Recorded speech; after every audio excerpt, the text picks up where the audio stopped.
Silkway TV continue working on the sidelines of Regional Environmental Summit here in Astana, Kazakhstan. And today in our mobile studio, we have Ms. Sara Pavkov. It's an Minister of Environmental Protection of the Republic of Serbia. Thank you so much for joining us today. And the first question is right ahead about the agenda of today's event. We know that you participated in the panel session on the International Water Organization. What was the agenda, how you plan it, and what was discussed there? Let's start there. First of all, thank you for invitation. It is my honor to be your guest. And this day, from my perspective, was one of the most important days in this regional ecological forum because it highlights the importance of the water security and water protection nowadays, but also for the future.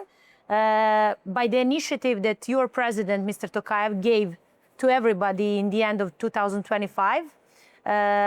Main topic on this panel discussion was initiation or forming the completely new organization oriented to the waters on the international level, because we really need cross-sectoral, multi-sectoral and new architecture of concrete actions towards the whole globe, because more than 2 billion people do not have any support, any supply in terms of the water. This is a huge amount of people who are in the really bad position. And we are facing same difficulties in terms of climate changes, in terms of desertification. Nevertheless, some of the countries has deserts, some of the countries does not have the desert, but we are also facing extremely droughts and floods, especially on the European continent. In the previous 3 years, we had extremely bad droughts, and the trend is unfortunately not positive. And taking all this into consideration, I really think that this panel discussion was fruitful, and I hope that conclusions will be in the next steps more concrete, so everybody can make more effort and define what are the obligations on the one hand, on the other side, what are the positive benefits. Yeah, great. And just let's roll a little bit back about the air pollution. We know that you've been promoting the protection policies, and what concrete measures do you, I think, have been proven, effective, and what would you recommend to the countries to implement that are still struggling with the enforcement? Definitely, as a top priority is regulation.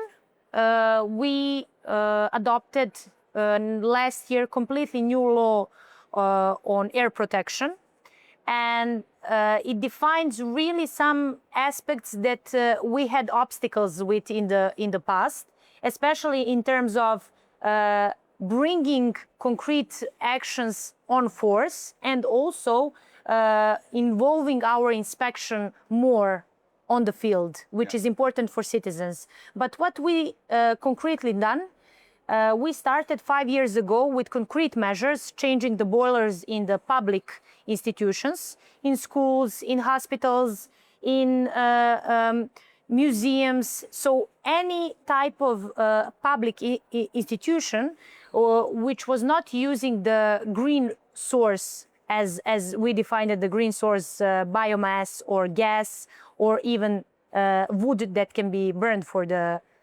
energy.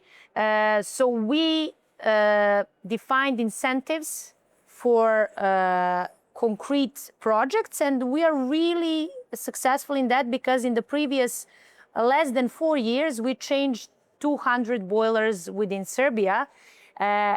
Besides that, we started with similar projects where we are giving incentives to the people who want to change the boiler in their house. And these measures are concrete, effectively in terms of the results, because the particular matters are one of the extreme negative parameters for the air quality in Serbia. And these actions could make more positive results, and they could decrease those parameters in terms of our monitoring. Besides that, with the help of EU, we built capacities of our national monitoring system. So now we don't have any city in Serbia which is without automatic monitoring station. So this is really good, so we can use this data to define concrete steps and measures for future and to help those municipalities and cities with the budget from the government and from the ministry, what can they do concretely? Because it's not always same for every city and for every municipality. And in that sense, I think that we've done really good measures, and I hope that maybe you can learn also from us in terms of know-how. So next time we see, we can also bring our colleagues to share the knowledge.